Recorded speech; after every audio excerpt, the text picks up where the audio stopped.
Welcome to Your Brand Amplified, the podcast where we interview marketers, publicists, and brands to learn their stories, what makes them tick, and tips and tricks that make a difference.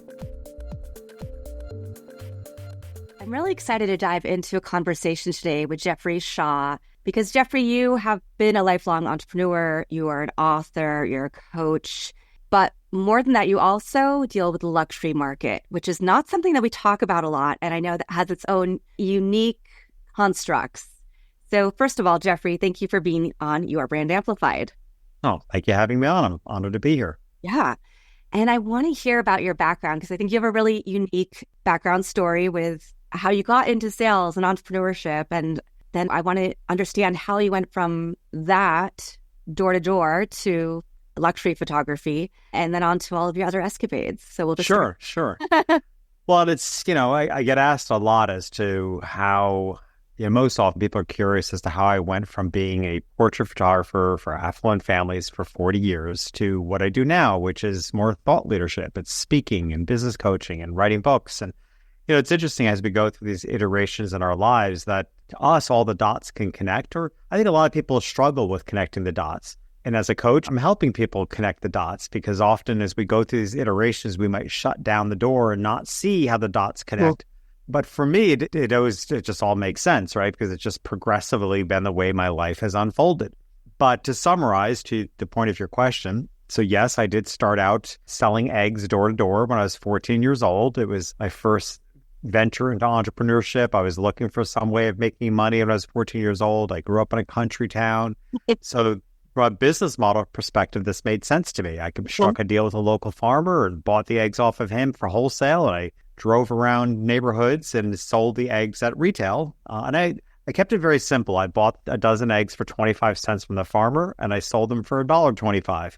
Wow. So I made $1 a dozen. Just simple math when you're 14 years old, right? But it was really the basis of a really clever business. It actually, I look back at it now and say it set forth what is now over a 40-year career of being self-employed. I've never had a traditional job. I've never received a paycheck from anybody. I had to carry my own weight all through life. And then, in my later teen years, I recognized that I had talent as a photographer. It was something I enjoyed as a hobby. I just didn't quite know what to do with it. I didn't know how to make a career of photography, but I went to photography school pursuing the typical. I was going to be an architect photographer or a product photographer. Portrait photography never entered my mind going into photography school. But as it turned out, that's what I enjoyed the most. I really liked the deep relationship that could be formed. But I really loved architecture as well. So I decided that I would be a portrait photographer that only photographed on location. Oh. It was at people's homes or it was even out in nature. Nature is architecture as well. So I then ventured into the world of building a photography business and struggled for 3 years because I was trying to sell what I valued. Most people struggle with charging fair rates, and I never had a problem with that. I felt like what I did was so valuable, people should pay the biggest bucks. I clearly never had, so I've only had value issues in my personal life. Oh, no. I never had value issues in business. I was like, what I do is awesome. The problem was I was trying to sell what I valued highly to people who wouldn't pay for it. That's when I realized I had to work with people that had discretionary income. I didn't know what that meant. I didn't know what it looked like. I didn't come from that world. But as always in business, I figure we always have a choice. We can either change everything about ourselves to match our market that's available to us, or we can believe, as I do fundamentally, that there's a market out there for us. There's a world waiting for us to show up. I decided that the market for me were affluent people, and I could figure out how to get into their world. So I consciously, starting at the age of about 23 years old at this point, I consciously studied the behavior of affluent people. I read their magazines like Town and Country. I went to all the high-end brands in New York City, and I watched how people behaved. I imagined if I were a wealthy luxury buyer, what would I need to see, hear, and feel to be triggered to buy? What experience did I need to have? I consciously studied this. I gave myself a 3-month timeline of studying it. And then over the 3 months, I would relaunch my photography business in an affluent community and see what happened. And what happened was it took off instantly. I nailed it. I really figured out the formula.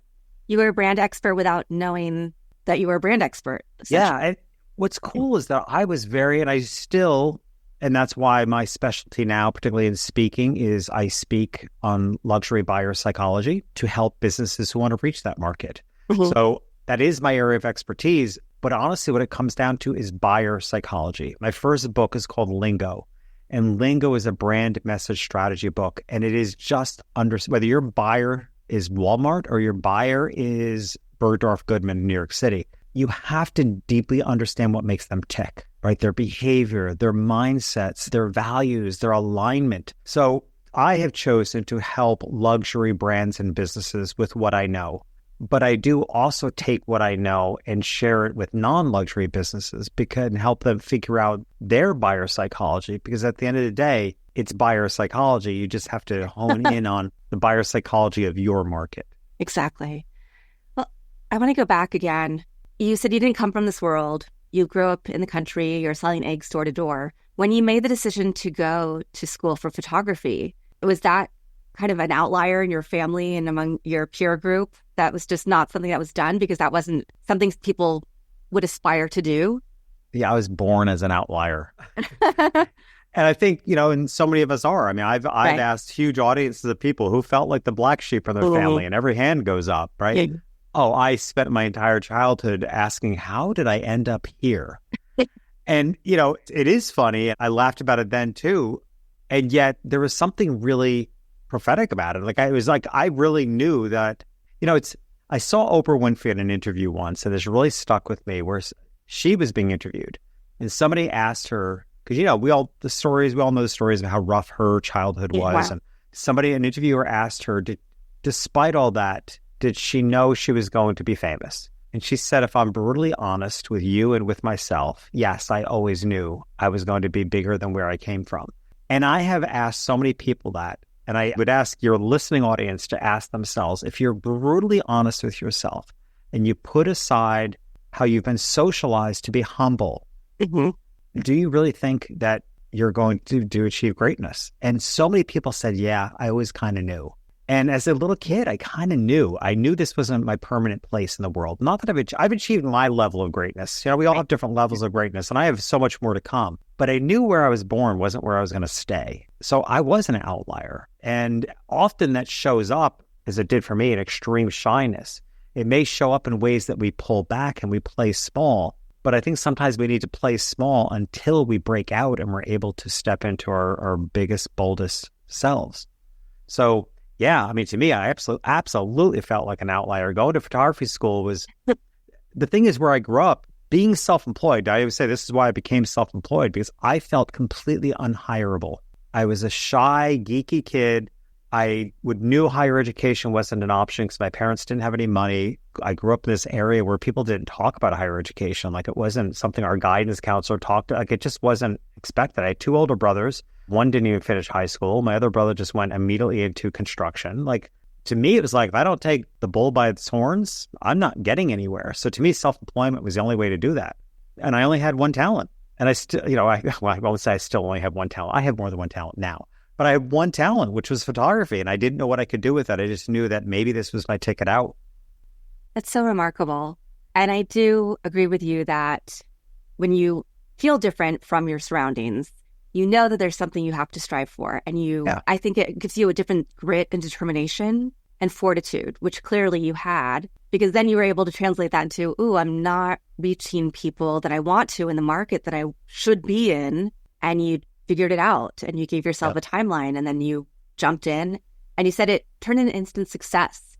Now, you have been featured on the Oprah Show, CBS News, People Magazine, O Magazine, and that all transpired out of you finding you're cracking the code. Right. Isn't it crazy? I mean, to me, it's, again, at the time, it made perfect sense. Like, you don't think of, it's funny, I'm listening to Barbara Streisand's audiobook of her autobiography. And one of the things that really stands out to me is how often, like, these crazy successful things happen to her. And she's like, okay, yeah, that happened, on to the next. Like, she saved nothing. She said she wouldn't have been able to write this book if it wasn't for her mother saving clippings and reviews, because she didn't save anything. And, obviously on a very different scale, I feel the same way. It's like, even being on the Oprah Show and other things I've done, I'm like, okay, did that. Next. like a lot of this didn't sink in until recently that I look back because I'm at a more reflective time in my life, and I'm always preparing things. My photographs were in Oprah magazine. I think I figured out it was 17 years ago, and I had never done anything with them. I actually had never shown my kids even the magazine. And just recently, I cut the pages out, my photographs on the cover, and I framed them. And I showed them to my daughter who works with me. It's just like, how is it this is the first time I'm seeing this? It's 17 years later. I'm like, it wasn't important 17 years ago. Right. So, yeah, I look back and it's like the opportunities I had were rather incredible as a photographer. The access I had, the really cool people I got to photograph. One of my favorite memories is photographing the sports star Tom Seaver. A certain generation of listeners will know who that is, but I mean, he was iconic in the world of baseball, and he played for the Mets. And, as a kid, he would be an idol, like today's LeBron James. Like, so as a kid, it's like that. And to actually someday get to meet him and photograph him and walk away realizing he's actually a nicer person in person than even his image. I was like, that was shocking. I'm like, this is a genuinely good person. So nice that you get to meet an idol that turns out to be every bit as nice. So, yeah, it's been kind of a crazy journey. Well, and now it's translated into all of these other things, a few of which I mentioned at the outset, but you're a multi-time author, you're a TEDx speaker, you are a business coach, and I want to hear about that transition. You also are a podcaster. What don't you do? 10 years. This actually in a couple of weeks, it'll be 10 years of the podcast, and we're just shy of 1,000 episodes. Amazing. So, yeah, again, I always say that's one thing that's lasted my life so long that when I started it, I had no expectations. It was like one episode at a time. Like there was no long range plan to the podcast when I started it 10 years ago. How it transitioned is, after 25 years of fully being a portrait photographer, fully committing to that, 100% of my income came from that. After 25 years, I just really had a yearning to do something with it. And quite honestly, I had been challenged through a series of circumstances. I felt challenged by what I had determined as my shyness. And I didn't appear to the outer world at that point in my life as an overly shy person, which is something I really suffered from as a kid, well up in my 20s. But I will say photography had a way of, or I should say life has a way of pulling a fast one on you. I mean, I went to photography. Photography was the ideal profession for a shy person because you're hiding behind the camera, and back in the day, you did your work in a dark room. So it's kind of ideal for a shy person.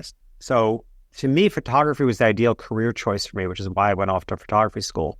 The irony was, which is where life likes to kick you in the pants, I was good at it. And next thing I know, I ended up getting all these national awards and accolades. And then I was voted by the student body to be the speaker at graduation. And I just remember thinking, okay, this shyness thing did not work out as planned. Like, this is not what I expected my talent to do. And I know a lot of authors that have said that, right? A lot of authors are authors because they're recluse, right? They want to be alone. They want to be in those, quiet moments and write their book. And God forbid the book hits it huge. And next thing you know, you're thrown in stages, being interviewed. Like, it's kind of alarming. And it can be such a contradiction it's why a lot of speakers are introverts, right? Because that wasn't the path they originally chose, but what they spoke about got attention. Next thing you know, they're getting attention.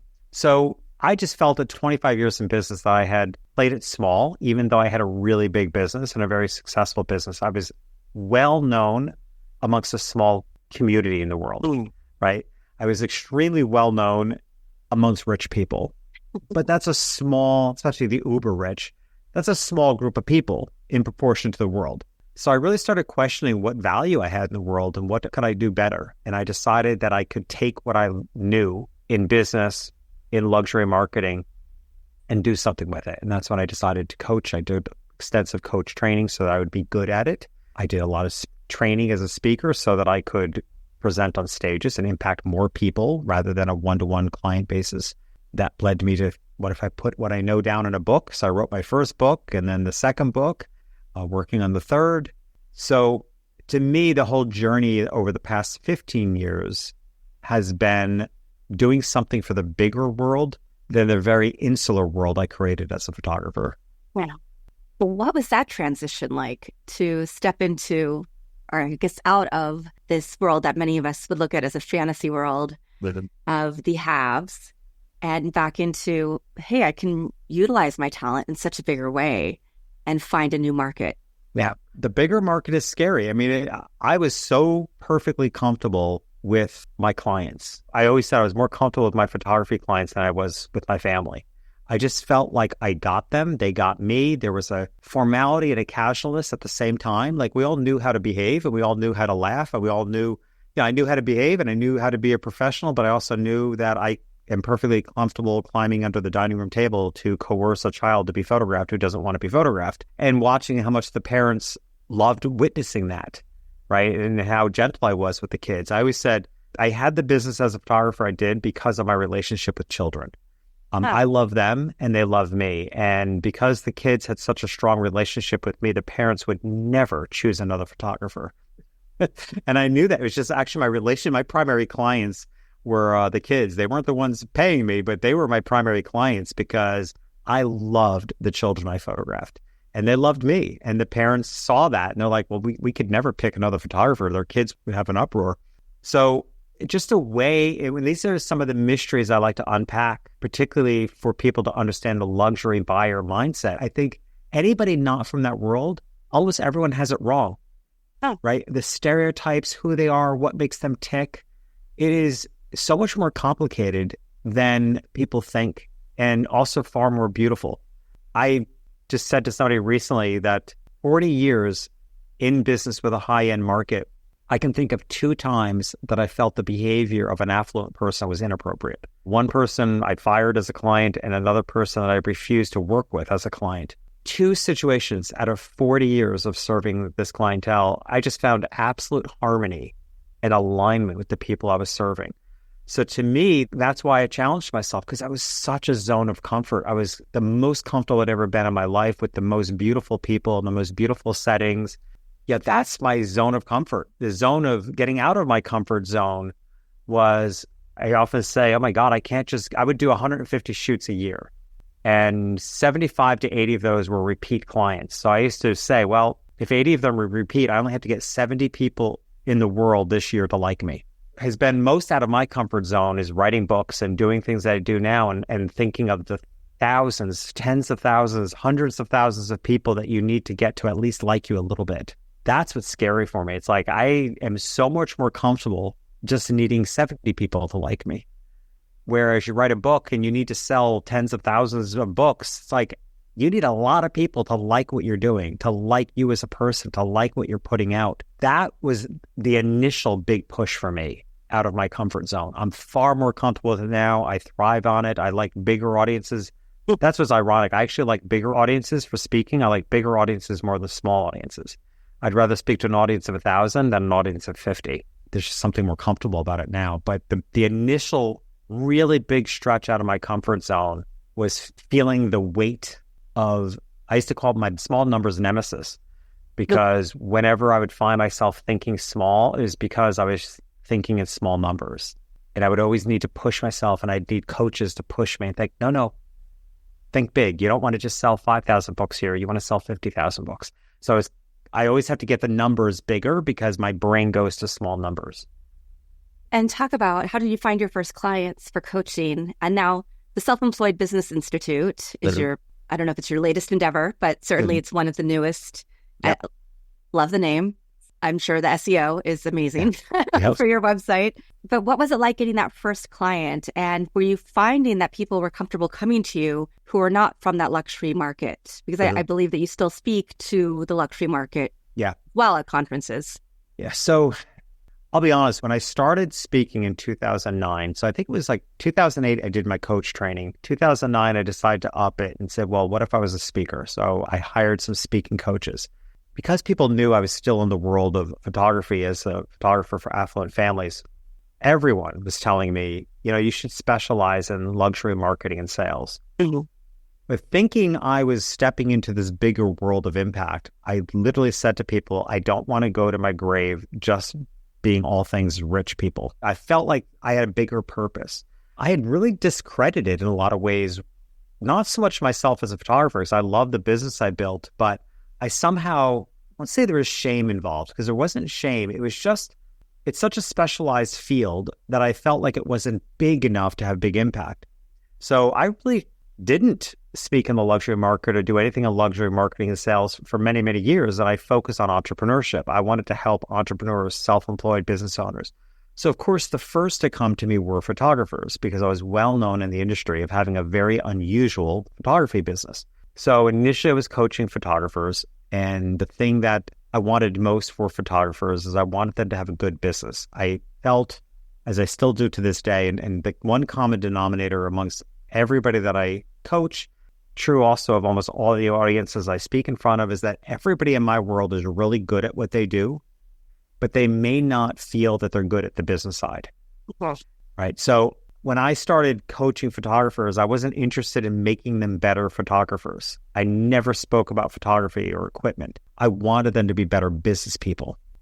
So I focused on creating business programs for photographers, and I did that for about 9 years, from about 2009 to 2018. I really only focused on photographers. And then I intentionally wrote my first book. It was Lingo, released in 2018. And that was kind of my calling out card. That was my statement that what I was speaking about was beyond photography. And that's when I started. That's when I really focused on the broader world of entrepreneurship. It really wasn't until recent years that I looped right back around to luxury sales and marketing, that I did a lot of inner work, received a lot of coaching. And as my coach ultimately said to me, it's okay to go back to where you came from because now you're going back with a different elixir.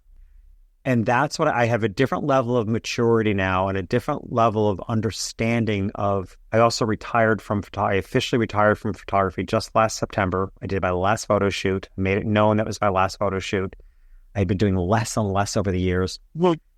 And that granted me a certain amount of freedom to really reveal what I know. My keynote is called Sell to the Rich, Insider Secrets for Success in the Luxury Market. And they are the insider secrets. As I like to say, when it comes to the luxury buyer psychology, I don't just know this market. I was in their closets for 40 years, right? I heard the conversations. I had the intimate conversations. So now I've done the inner work to feel that that has great purpose in the world. Because really the great purpose is it's more than teaching businesses how to connect with this audience. It's also raising the standard by which anybody does business. This ties in with my next book, which is not titled yet, but the idea of it is that in business, and I believe in life today, great isn't good enough. We have to be exceptional. And this is my call to greatness for the people that I'm writing this book for. Are you ready to be exceptional? And I don't just mean exceptionally good at what you do. I mean, are you willing to be an exceptional person? Are you willing to operate at the highest levels of integrity? Are you willing to create the deepest of relationships with your clients? Are you willing to not just offer great service, customer service, but what I refer to as an unbreakable bond level of service, where they feel so completely seen, heard, and understood, there is no choice but to stay in a relationship with you. I want to elevate everything. I'm actually launching a beta test of many of these concepts with what I'm calling the Exceptional Business Academy. And I'll be launching that next month. And that's the idea. It's like, I want to also work with non-luxury businesses, but teach them everything I know about luxury business. Because when you're serving a luxury client, you are held to a higher standard on everything. And I know this formula. I've been doing it for 40 years. Excellent customer service doesn't even get noticed by the luxury market because they get that everywhere they go, right? How do you be exceptional? And I think I would like to see this be the new standard in business and the new standard in a world where great isn't good enough, but that we really tap into our biggest and boldest versions of ourselves and find the exceptional in who we are. I love the way you phrase that. And you've hit on two things that I think most people who are entrepreneurs have a hard time with. The first one you talked about, helping people become better at the business side of things, because most of us have a passion. That's why we do what we do. But we might not have the business acumen that seemed really innate for you and something that you knew what to study and how to go about it to create this life and this vision that you saw for yourself and your business. So first, kudos for that, because that's something that people need more of, especially in this world where we're overwhelmed with so many options and so many messages about who, this program is better than this other program. First of all, anybody that's really good at what they do can also be really good at business. The difference is you have to feel good about what you're doing. And that's the problem, right? Because people that are really good at what they do have a talent at what they do with it. Their talent is coaching, supporting other people, or it's an art form. I work with a lot of interior designers and bookkeepers. Like they're passion driven, right? They're passionate about what they do. They're heart centered. They're just good people that are really good at what they do. They're good at what they do because they're coming from a good place and they want to be good at it. The problem is that most of business is creepy. So there's a huge conflict between being a passion-driven business owner and feeling like the way of doing business kind of creeps me out. So what I offer is a way of being in business that feels good and will get you the results. So for example, in the Self-Employed Business Institute, which, as you said, is one of my newer ventures, it's been 3-4 years now. It's been a number of years now that we've had that going. It's a 5-month small cohort educational program. But in that program, the way I teach marketing, the marketing is called hug marketing, right? So the rest of the world is talking about target marketing. The rest of the world is talking about marketing funnels and tripwires and all these ridiculous words about marketing, none of which feel good. And my feeling is, if you're calling your audience a target market, your tactics make them feel targeted and they back up. Okay. So I'm calling it hug marketing. I'm teaching a system that you're striving for a hug, right? Imagine the energetic difference you're bringing into your marketing, and imagine the energetic difference that your customers and prospective customers are feeling when your goal is not to target them, but is to hug them. And it's metaphorical or literal, but metaphorically, you are trying to build a relationship that is so strong that were you to be together in person, you would naturally give each other a hug. So it's a relationship building system. And this is the distinctive difference that I suggest I wanted to untangle.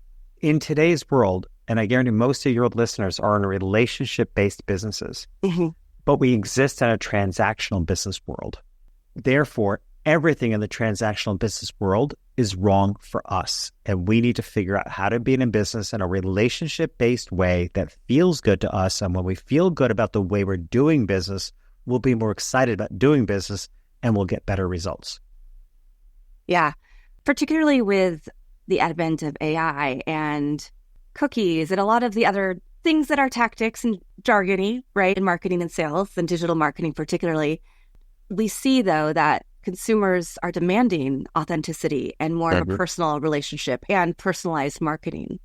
Yeah. And so you can't really do that if you're just looking at people as transactions. But it's a choice. I've been saying this. I made a pitch to speak at South by Southwest years ago. I didn't get in, and I still think it's a valid talk. I think they should have chose me then, and I've never applied since. But I've been saying this for so long, and I hate to admit it, but I've been in business for 40 years. I've been around long enough to remember the beginning of email, right? And I can remember the invention of ATMs. What people were saying about ATMs then, people are saying about AI now, which is the world is becoming so impersonal, right? And I used to say, I don't care if my banking is impersonal. There are better places in my life I'd rather work on the relationship. I don't need a relationship with my bank teller, right? So the point is that there will always have been and there will always be new technology. Whether that technology is used to make business more personal or more impersonal depends on how it's used. AI definitely runs the risk of making so many things impersonal, but it is also an incredible technology to find out so many things, including, things that you may not know about the people that you serve, that it can be used in a way that you can also make it more personal. I love using AI for articles I'm writing, because my newsletter, where I can just ask it some prompts. Right. The cool thing, and again, this is only going to start getting better, but you also can upload all your own content. I have plenty of content on the internet as well. So I can literally tell AI, I create a prompt that states in the voice of Jeffrey Shaw, business coach, and it will feed back to me how I would say this or how I would interpret this. So again, it's just all depends on how we use it. It's kind of a funny segue, but the daughter who works with me now, she was a fascinating toddler. She came into this world very different than my other two kids. She's the middle child. That tells you a lot. But she was so powerful as a toddler. I used to say to my then wife, I would say to her, if she uses what she's got for evil, we're all in trouble. If she uses it for good, it'll be great, right? And I say the same thing about technology. Like, it just depends on how you use it, because the power is there for it to be absolutely awful. I mean, AI could be a serious threat to a lot of things, and certainly a lot of industries. And it can be incredible. But we've been fighting this battle all along. I mean, when people started streaming music, right? Yeah. I like to say, you're not going to stop a moving train. Technology moves forward, and businesses and industries and worlds decide to move with it and make it work, keep it from evil, or they don't. I'm a proponent of, and this is something I work with luxury brands, because I think a lot of luxury brands can get hung up, and a lot of quality businesses can get hung up on feeling things had to be done an old way in order to maintain a quality. Mm-hmm.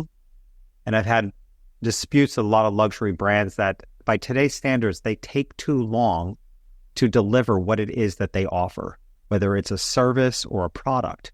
It's handmade, so it has to take 8 weeks. I'm like, well, today's consumers want that handmade quality, and they want it in 3 weeks, maybe 2 weeks, right? They want, it's a yes and. I just recently ordered the most beautiful handmade umbrella. I like stuff like this, from a little shop in North Italy, north of Milan. Handmade silk umbrella, sterling silver handle with a Swarovski crystal on the bottom and monogrammed my initials. And it's in Italy. I ordered it on a Sunday. It was in my hand on Friday. And here I am on a podcast talking about this company. And I can't tell you how many people, because I got something of super high quality and it was done quick. And there are other cases I can order something that's barely custom and you can wait 4 weeks for it. Mm-hmm. I don't care how great of a reputation you have as a luxury brand, you are not going to make it into the future holding on to old ways. And luxury brands need to figure out how to blend the most modern of technology and maintain the prestige. I did a newsletter article on that recently, just challenging inclusivity and exclusivity. Like, how do you maintain an air of exclusiveness and do it in an inclusive way that can pull more people in? That's the challenge. It sounds like that company also, though, was operating at an exceptional level. Yeah. So speaking about being exceptional, a lot of times when I think of that word, I'll think about the people I see on social media who are talking about grinding and not doing anything else so they can be really, really good at this one thing. And I don't get the sense from you that that's what that means. And so I'd like to hear a little bit more. You talked about some of the things that make a company or a person or a brand exceptional. Yeah. Do you have to make a lot of sacrifices to get there? At some stage of your life, perhaps. I mean, there were stages of my life that I worked a lot more hours than I do now. But in some ways, I work more hours now than I did when I had young kids at home, right? Because I don't have kids at home anymore, so I can work as much as I want, whenever I want. And so it's a certain level of freedom, but there's all different stages. But sure, I worked a lot when I was starting my business. I mean, it takes hard work and a degree of hustle. But, I actually posted this on social media recently. It's a quote from my new book, which is, outwork no longer means working harder than everybody else. Outwork today means being willing to do the inner work to be more exceptional than everybody else. How you show up exceptional today, it actually has less to do with how hard you're working and how many hours you're putting in. And how you show up as an exceptional example is that you're more willing to do the inner work, know the people you serve. Like this umbrella company, they just hit it right and all. They clearly had their processes down. They had the quality products that they needed on hand. They used a proper shipping carrier who not only got it to me quickly, but gave me statuses to the fact that I was waiting for the next status to be driver now walking up your door. Like it was step-by-step carrier service, unlike so much of the carrier service I often experience, or most of us do. So they had their processes down and they were able to deliver something truly exceptional in an incredibly short period of time. What I'm really going to stress in my book about being exceptional is, again, I'm not focusing on people being exceptionally good at what they do. I'm assuming most people reading this book are really good at what they do. What I want everybody to take to the next level is how we treat other people, right? How we treat our customers, how we develop relationships with them, how much we take time to get to know who they are, and that we also find the exceptional in ourselves. Like, no more sacrificing our lives, no more sacrificing our integrity.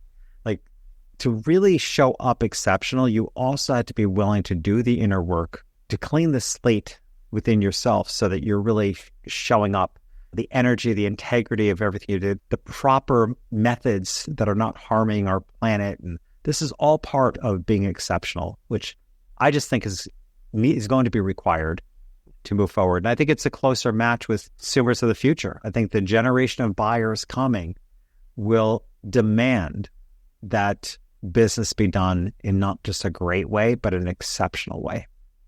There's so many things we could talk about here, because as you're saying that, I'm thinking about even the younger generations as employees. They expect their work construct, the environment, how people treat each other to be exceptional. And it can be really hard to reframe the world of work when you're used to, this is the way it looks, this is the way it's always looked. Well, it doesn't have to look that way, right? So how do we throw that out and create this new construct together? Yeah. And I am at that age where I'm also thinking, how do I do all of the inner work to make sure that I'm really at peace with what I'm doing, so that I'm really focused on what I'm best at, what I'm most passionate about, and I pour everything into that. Yep. And I don't make apologies anymore for everything else that I'm letting go of. Yeah, I feel like entitlement is the latest insult, right? Because when people, you're talking about the workers, when workers demand, they're referred to as entitled. Right. My generation, I spent most of my life being accused of being controlling. That was the insult of the day, right? You're controlling. And I think of numerous women in politics and in entertainment that are strong, demanding, perfectionist women. Yeah. They're controlling. If a man behaves the same way, he's confident. Okay. So, but throughout my entire life, I was always called controlling, as if that was a huge negative. It's like, I'm controlling because I wanted to create, right? I controlled the environment. I didn't control people. I knew how to respect my coworkers and people that worked for me, who I reviewed as coworkers, not employees, right? I have people I hired and paid, I referred to them as my coworkers because we were a team. So there was always a mutual respect. It was never about controlling them. I always said, in fact, my hiring practice was that I made sure I hired really good people. So I took control of my choice and then let those really good people be themselves. It's amazing for how many decades I can look back now and feel that I was insulted and took it as an insult by being called controlling. And now it's like, you're darn right I was controlling, and I'm proud of it. Right? To me, now I look back and say it was a holding of standards that I was going to stand by, and I stand by even to this day. And I feel like that word entitlement is tossed around as the modern day insult to people that are demanding the exceptional themselves, demanding the exceptional of their employees, demanding their employers step up to the plate and treat them with respect, pay them a living wage and beyond, right? And employees are demanding this. They're demanding a lifestyle that they don't have to commute every day, perhaps. They're demanding remote work. They're demanding XYZ. And everybody's saying they're entitled. I'm like, that's just the new insult. But I look at it and say, good for you. I feel like there's an opportunity. If this is what you're insisting on, there's a really good chance you're raising the standard by which the work of the future is done. Absolutely. Well, I have so many questions for you, but I also really want people to explore your podcast, your books, your talks, your website for themselves. So we'll leave a little bit of mystery. But I wanted to ask about the Self-Employed Business Institute. Are these some of the things that you help people go through, the inner work, making sure that they're really in alignment with their own person and their world of work and everything else around them? So the Self-Employed Institute, it's a 5-month program. The first month is devoted to personal development. And I won't do it any other way. I mean, I know people want to jump right in. And both of my books are written kind of a similar format, although my first book, Lingo, it was so unusual that you would integrate so much personal development with a business book that the personal development part is sort of the last third. It's still about a third of the book, but I figured, okay, let me give the readers what they came for and give them the meat and then the personal. Where the second book, I stood my ground and say, no, I refuse to contribute to the world where people are just working harder, but they're not getting anywhere because they haven't done the personal work. And the Self-Employed Life, my book, and the Business Institute as well, is really based on the premise that your level of success is proportionate to your level of personal development. You're not going to out-succeed what you have prepared your mindset for. Okay? You can work as hard as you want, but until you've actually believed you deserve abundance, you're not going to get it. You're head against the wall. So the personal work has to be done first. So the Business Institute, in the first month, we focus on the mindsets of the changes that you want and the success that you want, but in a very different way. Different. I mean, I've been in the world of coaching for a very, very long time. And I think the way I coach in this is unlike anything people have heard. Like we don't, in that first month, we don't focus on goal setting and what I call dangling carrots. We actually focus on what is it that you've grown to hate so much you want to get away from it. Because that's the only thing that gets somebody to actually work hard and make a significant change. It's like you have to get clear on, I am so tired of overworking, or I'm so tired of not making enough money. What are you so tired of that I want you to bring that to the table and we're going to fix it? Okay, so that's what we do the first month. And then for the second and third month, we focus entirely on the Hug marketing system, step by step. What does it mean? What do you need to do? What are the assets that you need?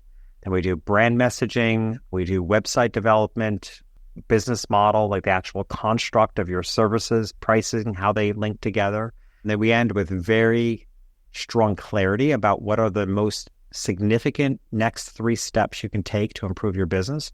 And then the cohort ends, but then 6 months later, we check in on those 3 things that you determined that you wanted to accomplish. So it's a 5-month program, but again, there's even a 6-month check-in. And once someone has completed the whole 5-month program, it's a blend of group coaching and one-to-one coaching. Once you've completed the program, you can come back to all the training calls, all the open coaching calls, the monthly guest speaker or workshop. You can come back to everything except the one-to-one calls for free for as long as you'd like. And as often as you'd like. Because I understand the world of self-employment. You can't possibly apply everything you've learned, and you may not be ready for some of those stages of business yet, but you will be in 6 months or a year. And I want you to be able to come back and get a refresher or ask your questions then. So it's like a one-time investment into a lifetime of coaching. And it's very intentionally set up that way. Fantastic. Is there anything that you really want my audience to understand and marinate on that we've spoken about or that we haven't spoken about yet? I know there's so many people in our student makeup of the Business Institute. I'd say 80% of the students want growth in their business. But there's every cohort, and we have a new cohort every other month. We do small cohorts every other month, so everybody gets very individualized attention. In every cohort, there are probably 20% that are actually overwhelmed with having too much business. Oh, and wow. What I've realized is that the solutions are the same, right? So whether it's someone who wants a growth or whether it's somebody that wants their life back, our core promise in the Business Institute is we want to get everyone back to doing more of what they're great at. Mm-hmm. Because what happens when you go into business for yourself, there's something that we're really good at, something that we love doing and we're passionate about, and that's what we want to do. And we go into business doing that thing. Once you're in business for that thing, you spend a third of your time running your business, a third of the time trying to get work, and probably less than a third of your time actually doing what you went into business to do. Yeah. And that could be corrected with systems, and that doesn't just mean technology, and probably most significantly by systemizing your behavior. There are so many ways, and that's really what I focus on, and I don't find the solution to everything delegation and hiring people. I think that's a cop-out, and most people can't afford that. So I like to focus on systemizing your behavior, and that has a lot to do with marketing, and that's the Hug marketing system, as we refer to it, is once you understand what works and how to do it, you're just doing a little bit of it every day consistently, and now you're systemized your behavior, which will get you the results you want. So systems lead to consistency. Consistency leads to success. And then the result is success we want people that went into business doing something they're passionate about. We want you doing more of that than running your business, because that's going to make you the maximum amount of money It's going to impact the maximum number of people, and it's how you're going to see exponential growth. And as I said, it also works for if you have more growth than you can handle, it's also how you get more time back and structure into your life. So it solves both problems in the same way. That makes so much sense. And I completely agree with you. So many people, we think that we have to hire and hire and hire. And I've been that person who's made that mistake and overhired and then had to figure out, oh, wait, how do I make this work with the money coming in and the number of clients? And I've promised this person work. So I love the fact that you're so intentional about how people build systems, what kind of systems they actually build, and how to make everything just much more comfortable for where they want to be and what success looks like. Yep. Yeah, I think the goal is the same, right? I mean, we want to live the lives of our dreams. You know, that's why we went into business. It was a big inspiration as to when I wrote my book. I mean, years of asking people, why'd you go into business? Everybody has the same answer. Everybody went into business for themselves for freedom, right? Freedom, control. And I'm like, yeah, how's that going for you? And everybody laughs. It's like, yeah, it's not as free as I thought, right? And that's what I call the rule of thirds trap. You know, you go into business for all this freedom, and next thing you know, you're caught into this trap of doing what you love to do less than a third of the time.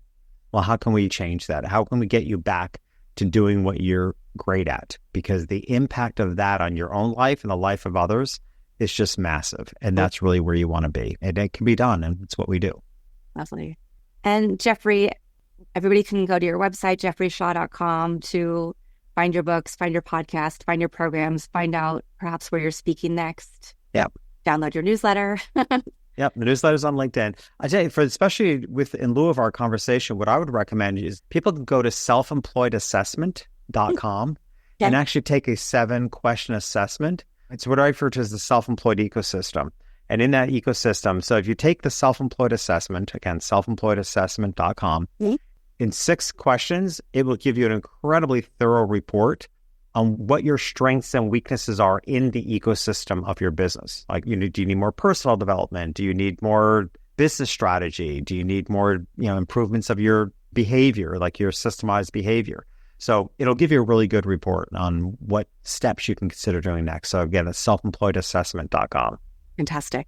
And do you have one favorite quote, mantra, words of wisdom that you haven't shared with us yet that help get you through your life, your day, your work? I've had many. I'm a huge quote lover. I'll read you one that's right off the screen for me, because this is one that I just found really useful lately, is stop worrying about what could happen and instead get excited about what might happen.